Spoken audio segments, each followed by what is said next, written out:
right, welcome everyone to the June Focus series. Today, the topic is guiding clients through complex decisions around unplanned events.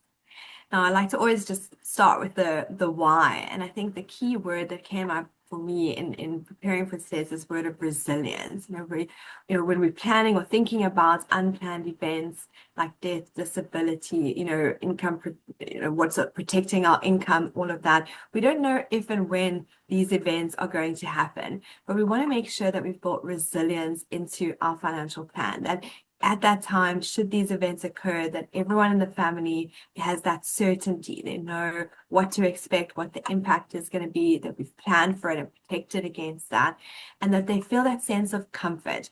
So really, that's what today is about, is how do we build that resilience into the financial planning process? And if we think about in our last focus webinar, where we looked at retirement planning, and we thought about that in these three different life stages. We thought about what are the conversations we're having with clients in that wealth accumulation phase versus the preservation phase versus clients that are in retirement already, and how do those conversations differ? And similarly today, as we look at unplanned events, we want to think about it in the same way. What are the different conversations we want to surface at those different stages? So if we think about clients in that wealth accumulation phase, we know that their biggest asset is their income or their potential to earn. So here the conversation is around protecting that. How do we make sure that should something happen, that we can protect that income? But then as clients move into that preservation phase, here it becomes more of a conversation around balance. Our need for protection sort of starts reducing, but our need for saving for retirement increases. So how do we find that balance and surface that conversation? And then, of course, for clients that are in that retirement phase, here we want to create that sense of that feeling for the family of comfort and peace, knowing we understand where everything is. We feel organized. We feel like we understand what that transition will look like if someone passes away, what that financial transition will look like. We feel that sense of comfort in knowing that we can, achieve what we need to achieve. So in today's webinar, I'm going to go through three different clients in these different stages and just talk about how we can use Asset Map to really visualize and surface these conversations at these different stages. So let me jump across into the map. Yeah. All right. First client today is the Clark family. So we've got James and Sarah Clark. They're very much in that wealth accumulation phase. So we can see, James and Sarah are both in their 40s. They've got two young children. And I want to talk a little bit about, some of the things that they've got in place already. And then we'll talk about how do we surface those protection conversations. Now, if we think about, in this case, I'm focusing in on James, but in practice, you would look at the spouse as well and what their needs would be. But if we look at James, we can see that he's earning an income of about $75,000 per annum. He's got some employer benefits, a pension fund here. He's got his home. There's still quite a large mortgage on the home. Also does have an ISA, and he's got some risk products or protection products, often through the employer. So in this case, there's a death in service of $300,000. He's got income protection that's at 50% of salary replacement, and he's got serious illness cover, which is more of a lump sum cover, and that's specifically to reduce that mortgage in the event of a disability or illness in this case. So the key things I want to point out here before we get into the modeling is just I'm capturing key considerations to think about. And the first is if there is severe illness cover, any sort of lump sum cover that the client has, we want to make sure here under the benefit interval that we've indicated that it's a lump sum. We also want to show that that'll be paid out in year one. And what that means is we're letting the model know that in the event of an illness, this will become available immediately in year one. Similarly, if a client has income protection benefits, here we want to be sure that we're putting in that benefit at the right interval. If it's a monthly benefit, that we're indicating that it's monthly. And here, often these benefits will pay till that retirement age at 68. Obviously, that depends on the benefit, so we'd want to put that in, but we want to put in when it will pay until, so that the model knows to bring it in monthly or annually up until that point. Another key consideration with income protection is often they keep up with inflation. So to indicate that and ensure we bring that into the calculations, we want to put that in here under this COLA field to show that that income protection will keep up with inflation. But now that we've gone through those key considerations, how do we surface this conversation around if something should happen to James, whether that's a death or some sort of illness or disability that requires income protection, how do we protect the family and what would their needs be? So I'm going to go across here into target maps, and you can see we've created one for loss of life as well as for income protection. So I'm going to start with the loss of life. Here, under this what you want section, here's where we want to open up and surface a conversation around what would the family's needs be in the event of James' death. And often we think about that, or the key thing to think about is the period that we're looking at.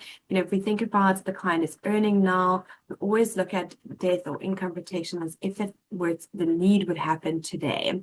So sort of if it happened today, would we be okay?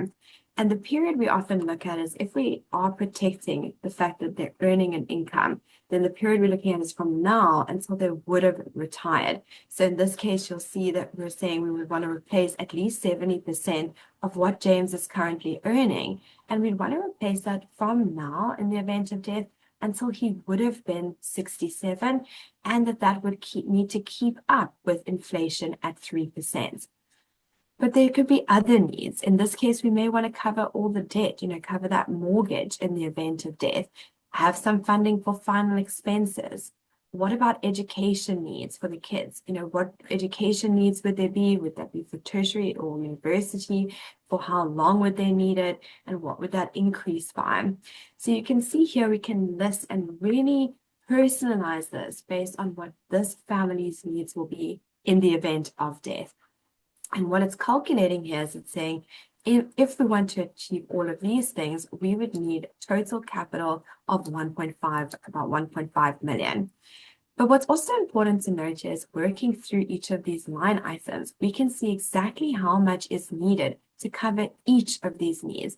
And I think that's a really powerful conversation to help clients connect with, what we are proposing life cover for. So to say, this is how much we need to provide this income for the family. This is what we need to cover that education cost, so that we're linking it to that. Clients can connect with that and make decisions based on that information. So that's the first step, is really identifying the need. Then we want to go across and say, well, what does the client have already? Now, we know James has that covered through the workplace, so that death in service of £300,000. We've allocated that into the model, and now it's working out the difference here, or the shortfall. But often a question I get is, what about the investments that they have as well? He's got that workplace pension, he's got an ISA. Should we not bring that into the conversation? And I think the key thing there is to think about that term, that period that we're looking at. If we are just looking at the period from now until when James would have retired, then we're protecting that income. But what about the spouse's needs in retirement? We want to be able to keep these assets in order to use them for her retirement in this case, and not use them for that protection period.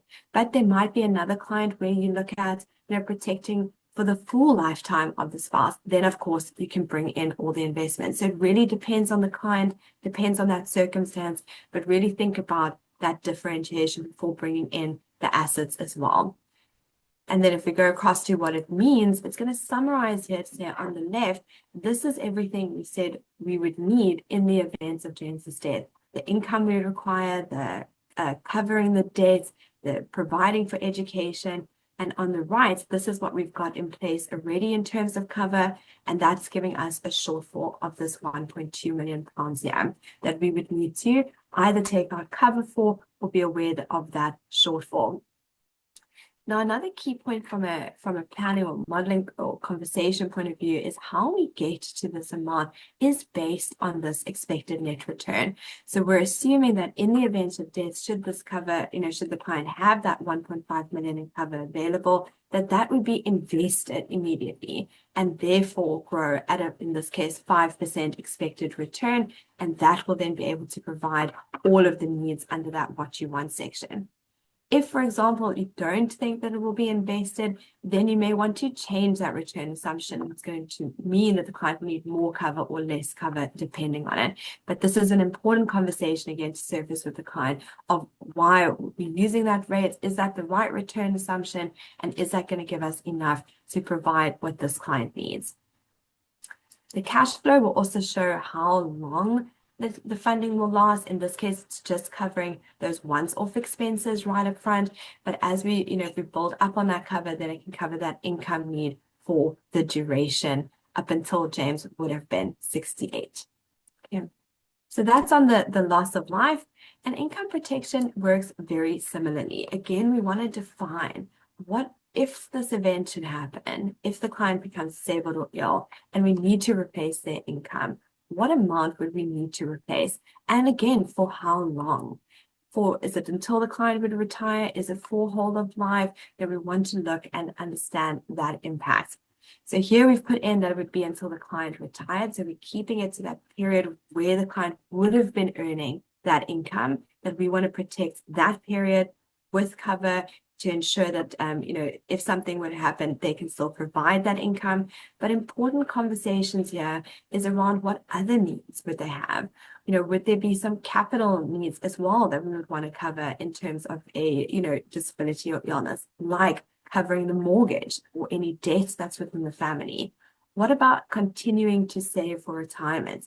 So often, if we think of disability or illness on a timeline, we can protect up until the client would have retired. But what about that period after that? In that time, we still need to be saving for retirement and making sure that they can achieve that. So let's bring that need in should the need arise.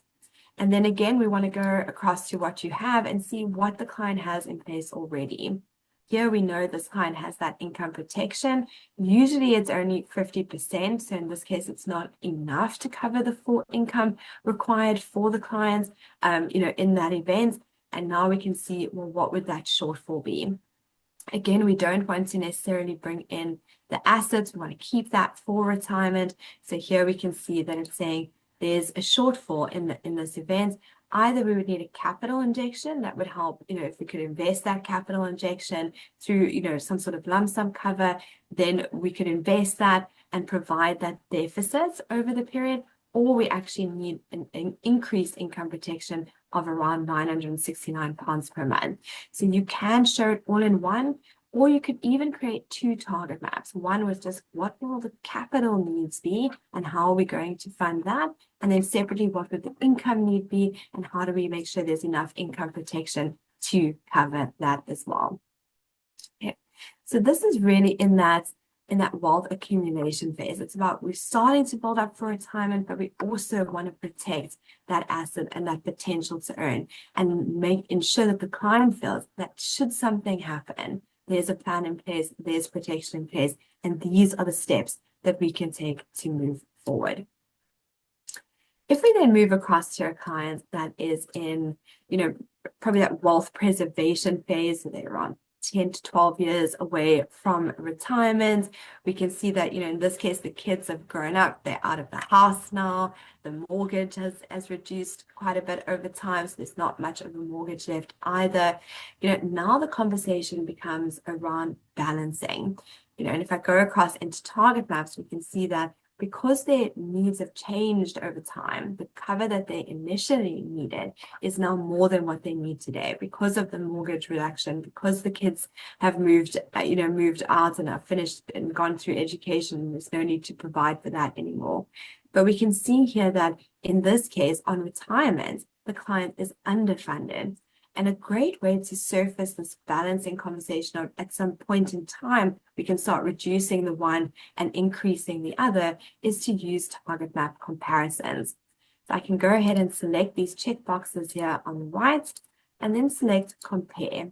And you'll see it brings them all up onto one screen. We could do this with 3 retirement scenarios like we saw in the last webinar, or 3 different scenarios like we've seen here.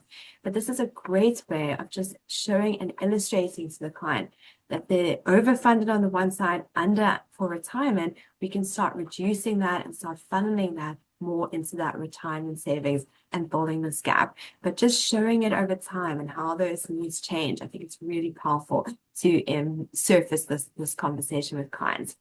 And at the, currently you can't print this comparisons page, but that is an enhancement coming soon. So we'll share that with you, but that's exciting.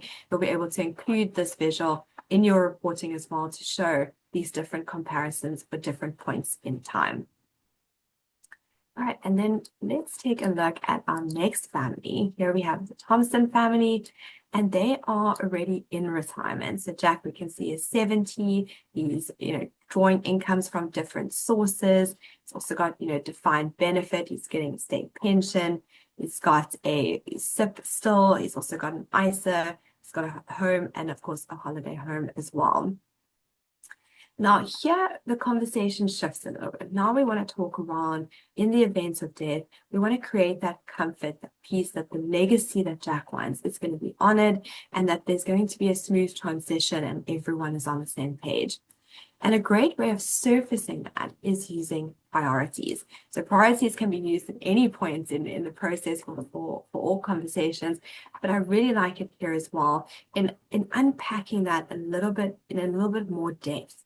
So, what would make them feel that sense of comfort? In this case, perhaps the conversation with Jack is, I want Jessica to feel organized, that if something happens to me, she knows exactly where everything is, who to contact, what that transition is going to look like. I want the transition to be smooth.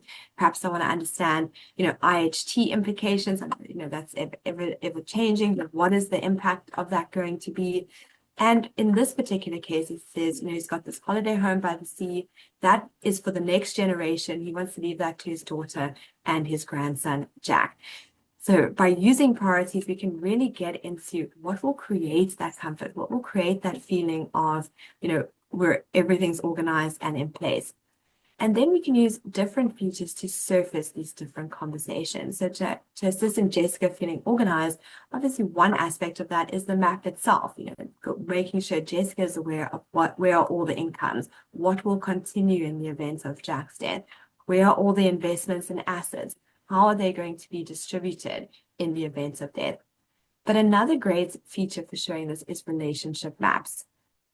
So relationship maps we often use to show, how everyone is connected, how it's connected to the business or the trust, but we can create many relationship maps. And this is an example of showing a flow of where assets will go in the event of death. So we're saying, in the event of Jack's death, that holiday home we know is going to pass to Jenny and to their grandson, but the SIP will go directly to Jessica, whereas the ISA and the home will pass through the will and and be dealt with by the executor and then go to Jessica from there. So you can see how we can use these relationship maps. We even put the executor on the map as well and show that. But we can use these relationship maps to create that feeling of, there's understanding. We all know what's going to happen in the event of death. The other thing I want to point out here is I've also added the will under legal. So you can see here I've added it as will/estate. And this is a great way of just noting where the will is, but also because I've added it here, I can say that it's eligible for beneficiary designation, which means that on every financial, every income, every asset, I can specify who the beneficiaries are. And then I can show the client this beneficiaries report, which really, again, nicely shows that flow. So one way is through relationships maps, but this is another way of saying, in the event of Jack's death, what will continue for Jessica? So we can see here that the defined benefit income will continue, but at 50%. We can see that the assets, the SIP and the property will go to Jessica, but the other assets will flow to Jenny and Jack. That's that holiday home, and the ISA will be dealt with in terms of the will. So you can see how we can use relationship maps and beneficiaries report just to surface and make it visual so that clients really understand what is that flow going to be and what is the impacts. So going back to the priorities that we set with Jack is, that feeling organized, showing that smooth transition, but also being able to understand the IHT impact. So in this specific example, there's no IHT in the event of the first dying, but there is going to be in the event of the second dying. A great way of illustrating that is using target maps. So I can create a custom target map where I can show, what the impact will be, what that IHT cost will be, that will be a once-off cost in the event of the second dying. And we can also reflect, how we're going to cover that. If it's going to be the ISA, or is there going to be, do we need specific cover for that, or whatever that conversation can be, I can surface that by going through it here. All right. And then lastly, having that conversation with Jessica around, in the event of death, we know the transition of assets. We know that some incomes will continue and some won't continue. But can we give Jessica that comfort that she would still get the income she needs? And again, we can use target maps to show and reflect that to clients. So if we have a look here, I can show Jessica under what we want, that if the income she requires is £3,000 per month from age 70 to age 100, and that would need to keep up with inflation, how can we fund that through the different sources? So we can see that defined benefit will continue, but only at 50%. So we're bringing that in. She will also get a state pension. So that's being brought in here. And then we're also bringing in the 2 investments.